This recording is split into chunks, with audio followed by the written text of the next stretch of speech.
अगर आप चाहते हो कि स्टॉक मार्केट से रेगुलर इनकम आए, मतलब बिना काम किए पैसा आता रहे, तो डिविडेंड स्टॉक्स आपके लिए बेस्ट हो सकते हैं। लेकिन प्रॉब्लम यह है, लोग सिर्फ हाई डिविडेंड देखकर इन्वेस्ट कर देते हैं और बाद में लॉस में फंस जाते हैं। इस वीडियो में मैं आपको 5 ऐसे डिविडेंड स्टॉक्स बताऊंगा जिनमें डिविडेंड के साथ स्ट्रॉन्ग फंडामेंटल्स भी हैं। तो हेलो दोस्तों, welcome to exit at profit. यहाँ हम सिर्फ स्टॉक्स नहीं, एंट्री और एग्जिट स्ट्रेटेजी की भी बात करते हैं। आज की वीडियो में हम देखेंगे top 5 dividend stocks in India with full fundamental analysis. सबसे पहला स्टॉक है आईटीसी लिमिटेड। आईटीसी एक डाइवर्सिफाइड कंपनी है जिसका बिजनेस एफएमसीजी, सिगरेट्स और होटल्स में है। सबसे पहले बात करते हैं फंडामेंटल्स की। आईटीसी का रेवेन्यू स्टेबल है, प्रॉफिट हर साल कंसिस्टेंटली ग्रो कर रहा है। सबसे strong point, company almost debt free है। रिटर्न ऑन इक्विटी भी स्ट्रॉन्ग है, जो बताता है कि कंपनी एफिशिएंटली पैसा कमा रही है। डिविडेंड यील्ड अराउंड 3 से 4% है, जो लॉन्ग टर्म इन्वेस्टर्स के लिए काफी स्टेबल माना जाता है। ये स्टॉक फास्ट ग्रो नहीं करता, लेकिन सेफ डिविडेंड इनकम के लिए स्ट्रॉन्ग ऑप्शन है। दूसरा स्टॉक है कोल इंडिया। ये इंडिया की सबसे बड़ी कोल प्रोड्यूसिंग कंपनी है और पीएसयू सेक्टर का डिविडेंड किंग माना जाता है इसे। कंपनी का कैश फ्लो बहुत स्ट्रॉन्ग है क्योंकि कोल की डिमांड इंडिया में हाई है, डेट लेवल लो है और गवर्नमेंट बैकिंग होने की वजह से स्टेबिलिटी भी मिलती है। डिविडेंड यील्ड 5 से 8% के बीच होता है, जो काफी हाई है,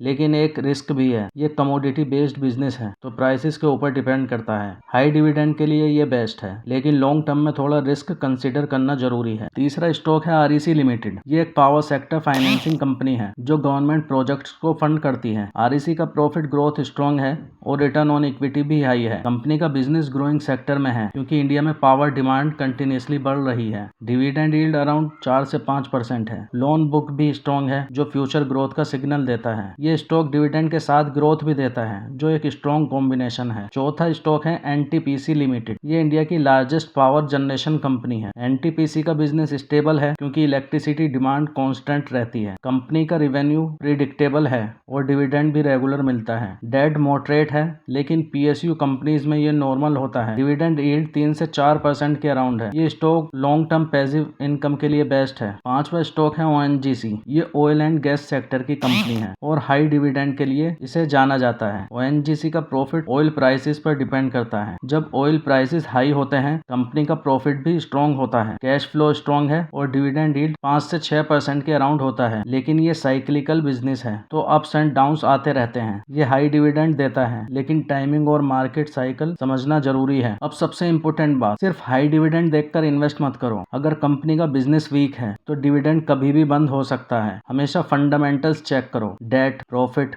cash flow, business stability. Smart investors क्या करते हैं, वो अलग अलग सेक्टर्स के डिविडेंड स्टॉक्स लेते हैं ताकि रिस्क कम हो, और जब स्टॉक प्राइस ऊपर जाता है तो पार्शियल प्रॉफिट बुक भी करते हैं, क्योंकि एंट्री से पैसा नहीं बनता, एग्जिट से पैसा बनता है। अगर आपको ऐसे ही पावरफुल स्टॉक मार्केट वीडियोस चाहिए तो चैनल को सब्सक्राइब करो एग्जिट एट प्रॉफिट। यहाँ हम सिर्फ स्टॉक नहीं, प्रॉफिट पे एग्जिट करना सिखाते हैं।